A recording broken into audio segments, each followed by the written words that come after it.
معاشرہ، معیشت، میڈیا،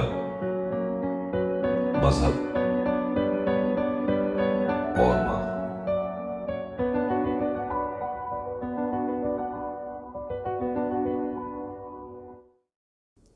السلام علیکم۔ چینل M5 سے نسرین حسین پرویز آپ کی خدمت میں حاضر ہے۔ جناب، ایک سوشل میڈیا پہ اسحاق ڈار کے آتے ہی ان کے خلاف سکینڈلز اور دوسری چیزیں جو ہیں وہ اپلوڈ کرائی جانے لگی ہیں، تو آج ہم ذرا وہ 72 کروڑ کی کہانی پر بات کر لیتے ہیں۔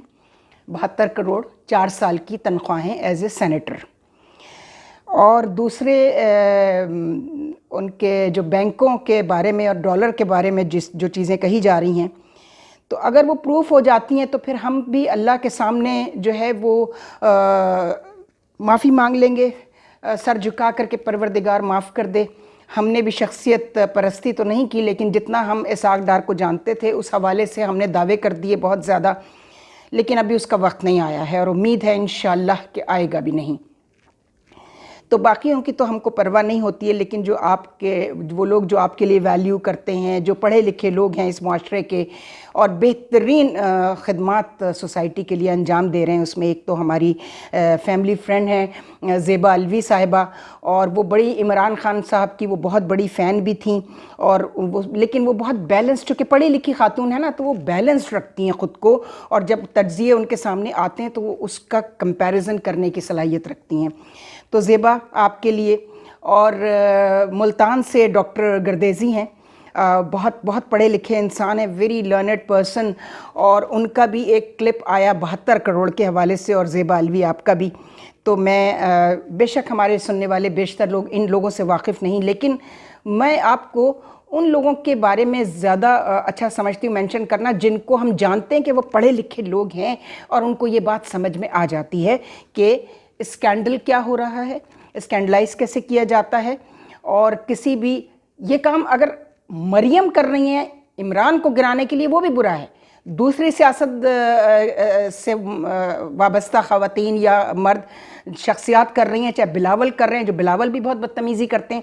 لیکن مجھے بڑی حیرت ہوئی، ہم اس پر الگ سے ایک کلپ کریں گے، بڑا حیرت میں پڑ گئی جب میں نے بلاول کو ابھی پرسوں بہت بیلنسڈ، بہت ہی پیشنس کے ساتھ انہوں نے پریس کانفرنس میں لوگوں کے جواب دیے، and very good conduct of Bilawal, بہت اچھا لگتا ہے، یا تو کوئی اچھا ٹیچر مل گیا ہے، اور شیلا رضا سے اور شہری رحمان سے جان چھوٹ گئی ہے آپ کی، کوئی آپ کو اچھی ٹیچر مل گئی ہیں، اور آپ بہت اچھا آپ نے پریس کانفرنس ہینڈل کی، آپ میچیور ہوتے جا رہے ہیں، اچھی بات ہے۔ چونکہ ہمارا آپ سے کوئی ذاتی جھگڑا تو ہے نہیں، اگر ہمیں اختلاف ہے تو پیپلز پارٹی کی بھٹو پالیسی سے تھا، ہے اور ہمیشہ رہے گا، چونکہ اس نے معاشرے میں، معیشت میں اور ریاست میں بے تحاشا خرابیاں پیدا کی تھیں، وہ خرابیاں اب سامنے آ رہی ہیں۔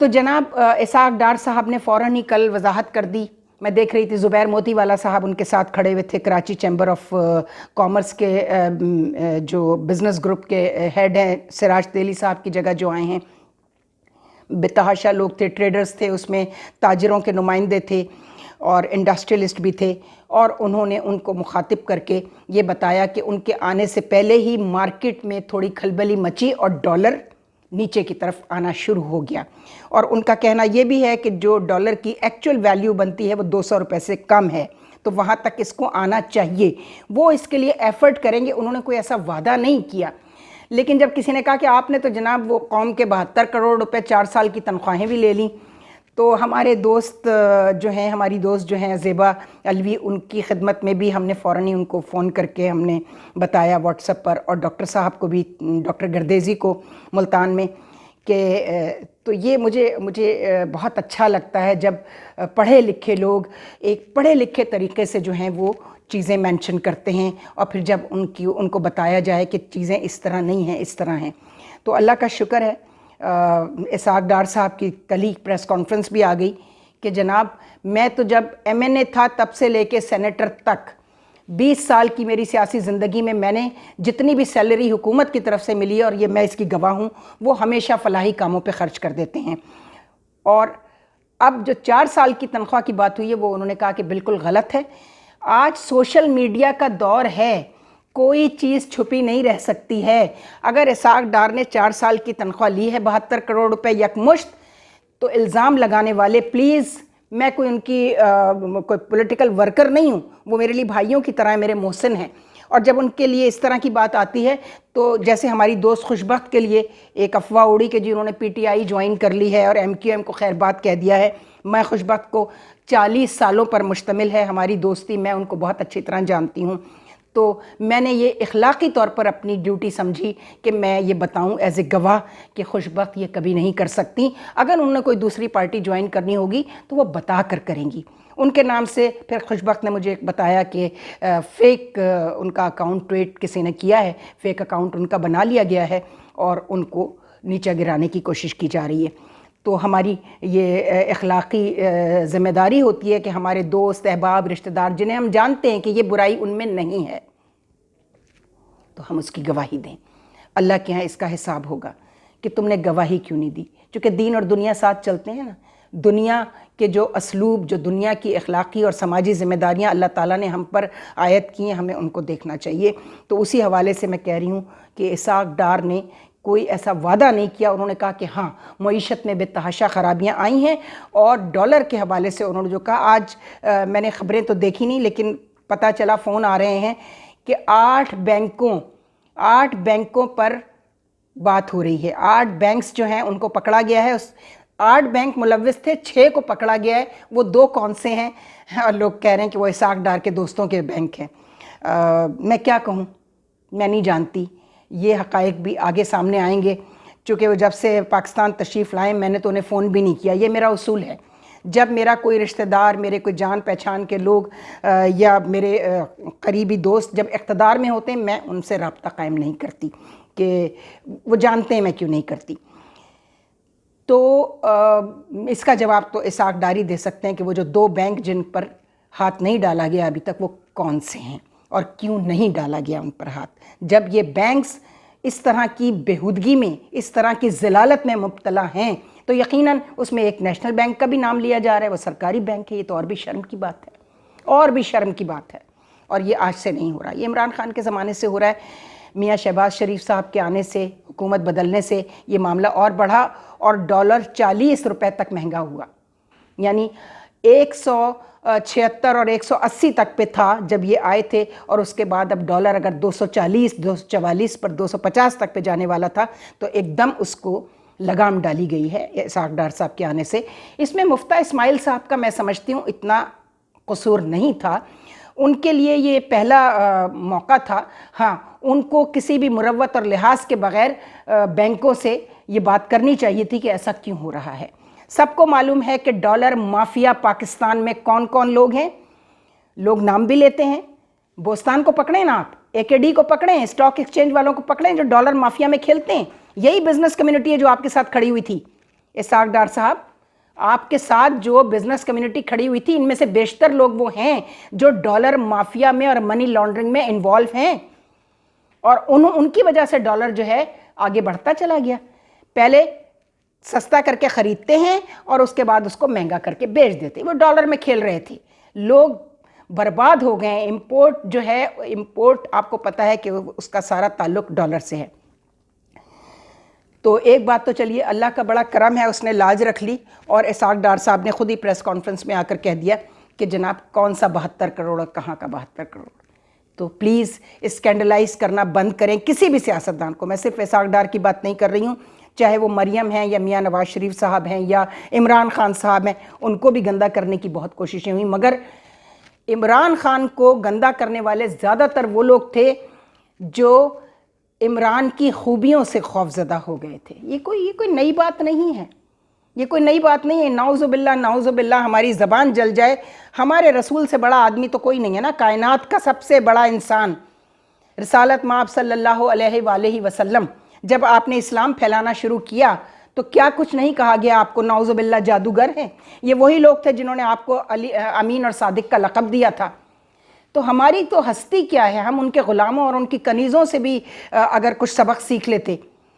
ان کے اصحاب کرام سے کچھ ہم سبق سیکھ لیتے کہ جنہوں نے جانیں دے دیں لیکن اقتدار کی طرف پلٹ کے نہیں دیکھا، اتنی محبت کرتے تھے۔ حضرت اویس قرنی جنہوں نے اپنا دانت شہید کر لیا تھا جب تک انہوں نے دیکھا بھی نہیں تھا، عمار یاسر، حضرت ابو ذر غفاری، حضرت سلمان فارسی، یہ وہ لوگ ہیں، یہ وہ اصحاب ہیں جو ہمارے لیے قابل تقلید ہیں۔ آپ کے غلام قمبر اور بلال، بی بی فضہ، کیسے کیسے لوگ آپ کی صحبت میں رہ کے انسانیت کے اعلیٰ درجے پر فائز ہو گئے۔ تو ہماری تو ہستی کچھ نہیں ہے۔ تو پلیز اسکینڈلائز کرنا بند کریں سیاستدانوں کو، اور اگر ہمت ہے کسی میں تو اس گندی بیوروکریسی کو ان کے خلاف جلوس نکالیں، ان کے خلاف جلوس نکالیں، ان تاجروں کے خلاف جلوس نکالیں جنہوں نے مصنوعی مہنگائی شروع کی ہوئی ہے۔ آپ جب کچھ خریدنے جائیں آپ وہ کہتے ہیں باجی پیچھے سے ایسے ہی آ رہا ہے۔ رمضان کی اس کی بہترین مثال ہے، رمضان میں سب سے زیادہ موت آتی ہے ان کو۔ یہ وہ مسلمان ہیں جو کہتے ہیں مسلم امہ، ان کو شرم آنی چاہیے۔ جب ہم عیسائیوں کو دیکھتے ہیں، کرسچنز کو، جب کرسمس آتا ہے 1 دسمبر سے چیزیں سستی ہونی شروع ہو جاتی ہیں اور سیل لگ جاتی ہے، اور آپ خود کو اس رسول کی امت کہتے ہیں جو پوری کائنات کے لیے ایک مثال ہیں، اور آپ رمضان ہی کا مہینہ ملتا ہے آپ کو یہ ساری بےہودگیاں کرنے کے لیے۔ تو ان کو میں جہنمی نہ کہوں تو کیا کہوں؟ جن صاحب کو، پنکی بیگم کو جہنمی کہنے پر اعتراض ہوا تھا، ان کی خدمت میں عرض ہے کہ ہمیں بچپن سے یہی بتایا گیا کہ کون کون سے راستے ہیں جو جہنم کی طرف جاتے ہیں۔ پنکی بیگم کے بہت سارے اعمال اور ان کا کردار اس طرح کا ہے کہ وہ جہنم کی طرف جاتا ہے۔ توبہ کر لیں کسی عمر میں تو ہم اللہ توبہ قبول کرنے والا ہے۔ بہرحال تو اب آئیے اس طرف کہ یہ جو 8 بینک ملوث تھے، ان بینکوں کے ساتھ کیا کارروائی ہوگی؟ اسحاق ڈار صاحب آپ کیا کارروائی کریں گے؟ اسحاق بھائی نہیں کہہ رہی ہوں اسی لیے چونکہ اس وقت میں آپ کو وزیر خزانہ کی حیثیت سے مخاطب کر رہی ہوں کہ آپ اب یہ بتائیں گے کہ ان 8 بینکوں کے یا اس بینکوں میں ملوث جو ان کے چیف ایگزیکٹو تھے یقیناً وہی ہوں گے، اور یہ کام مل ملا کر انہی ڈالر مافیا کے تاجروں کے ساتھ ہوا ہوگا، سرمایہ داروں کے ساتھ ہوا ہوگا۔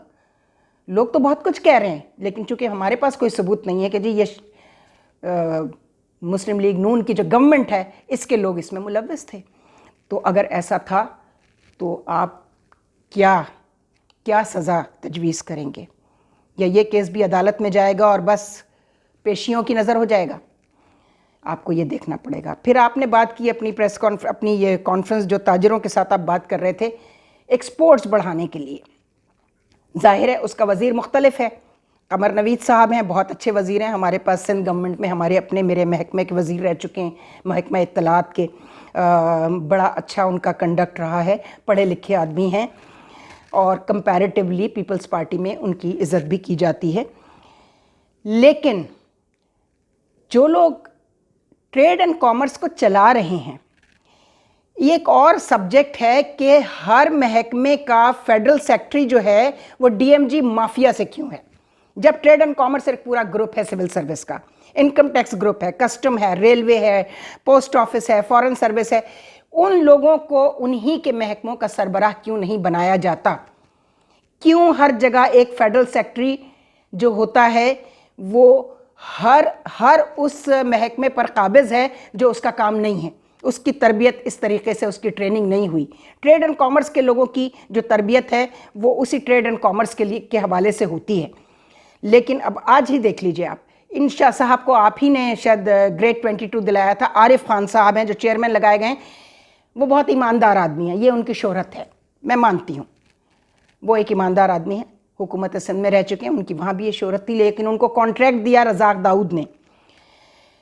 یقین کیجئے انتہائی نالائق آدمی ہیں، ان کے رہتے ہوئے ایکسپورٹس کا آپ کچھ نہیں بگاڑ سکیں گے۔ دوسرے صاحب آئیں، وہ بھی ڈی ایم جی کے سیکٹری لگا دیا آپ نے، ٹیڈیپ کے، ٹریڈ اینڈ ڈیولپمنٹ اتھارٹی کے، جس کا ایکسپورٹ سے بہت گہرا تعلق ہے، وہ ہیں منگی صاحب، حسن منگی، وہ بھی آپ نے ڈی ایم جی سے لا کر لگا دیے۔ صالح، بہت اچھے افسروں میں صالح محمد صالح فاروقی کا شمار ہوتا ہے، اور وہ ٹریڈ اینڈ کامرس کے سیکٹری ہیں، یعنی کہ فیڈرل سیکٹری ہیں، لیکن وہ بھی ڈی ایم جی سے ہیں۔ Why not a person from trade and commerce group جس کی پوری سروس کی ٹریننگ یہی ہوتی ہے؟